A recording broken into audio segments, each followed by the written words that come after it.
My name is Farmer Fernando, or just call me Fernando. Behind me, you will see pictures of my cotton field. And today I'm going to... Wait, can someone give me my script? Oh, thank you. And action! And today I will answer 8 questions for y'all. 1. How is cotton planted?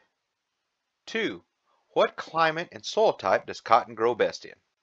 3. How does cotton get harvested? 4. How did cotton influence the history and culture of Texas? 5. What is the environmental impact of cotton? 6. What is the economic impact of cotton in Texas? And 7. What is the social impact of cotton? The first question, how is cotton planted, has a straightforward answer. Farmers use mechanical planters, which cover as many as 10 to 24 rows at a time. That's impressive, don't you think? So now, for the next question, what climate and soil types does cotton grow best in? So according to Byju's.com, cotton is a warm season crop that needs moderate rainfall. It requires fertilizer and clayey type soils that could hold moisture. The best suited soil for growing cotton is black soil, which most of the central part of Texas is black soil, also called the Blackland Prairies. And now finally,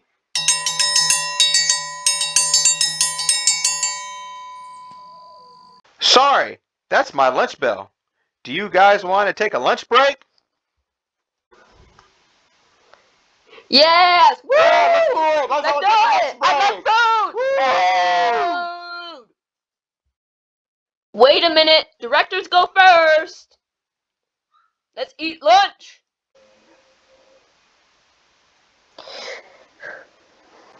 If you made it this far in my video, please subscribe to my channel. I work so hard on not only this video, but all my videos. This one was especially hard. I can only post on the weekends, so please subscribe. Now back to the Fernando, the farmer, the cool guy, the cotton picker. Okay, we're rolling. And action! So our question, how does cotton get harvested? Well, machines called cotton pickers are used to remove the bolls of cotton from the stalk. These machines use rotating spindles to pick or twist the seed cotton from the open burr. Dovers then remove the seed cotton from the spindles. The second machine, called a cotton stripper, can also be used. And our next question, how did cotton influence the history and culture of Texas? My dad told me about my great-great-great-grandfather's friend's diary, where he wrote how cotton was first grown in Texas by Spanish missionaries. A report from the missionaries in San Antonio in 1745 indicates that several thousand pounds of cotton were produced annually, then spun and woven by mission craftsmen. In 1852, Texas was the 8th place among the top 10 cotton producing states of the nation, and by the 1900 we were producing more than 3.5 million bales from over 7 million acres of Texas land. The culture of cotton farming was just farming in general changed.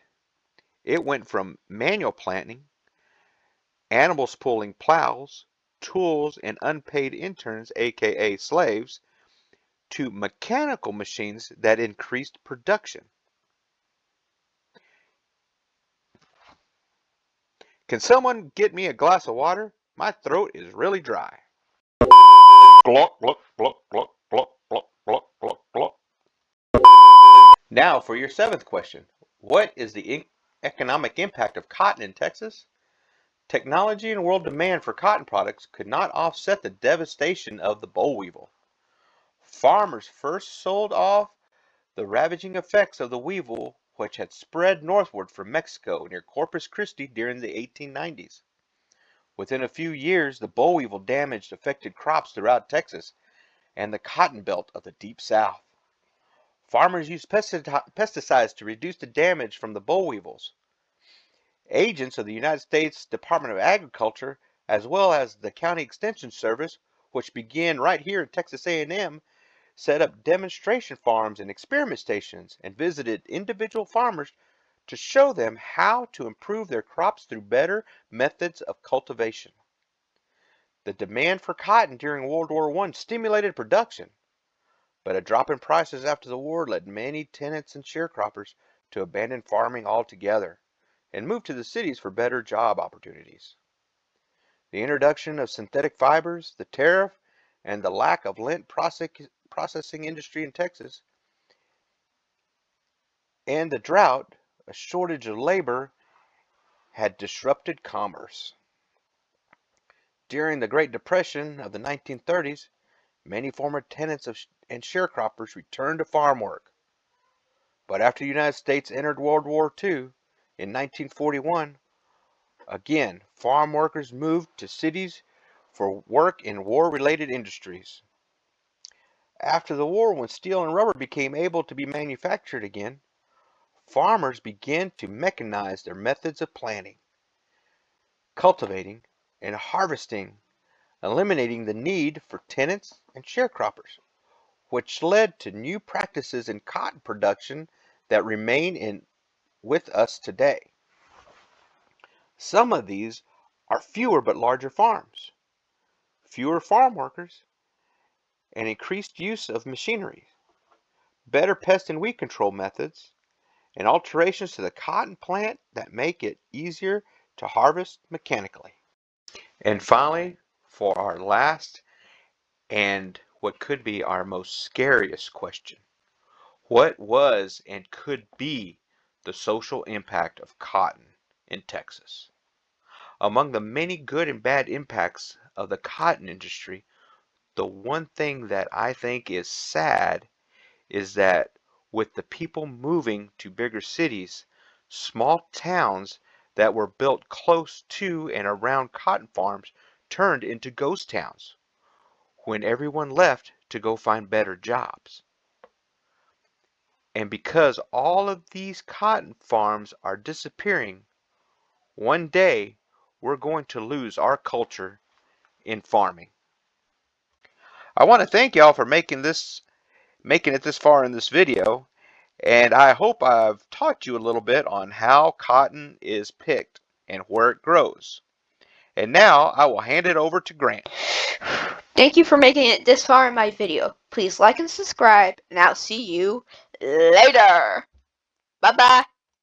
If you're watching this, the citations are in the link below. Goodbye.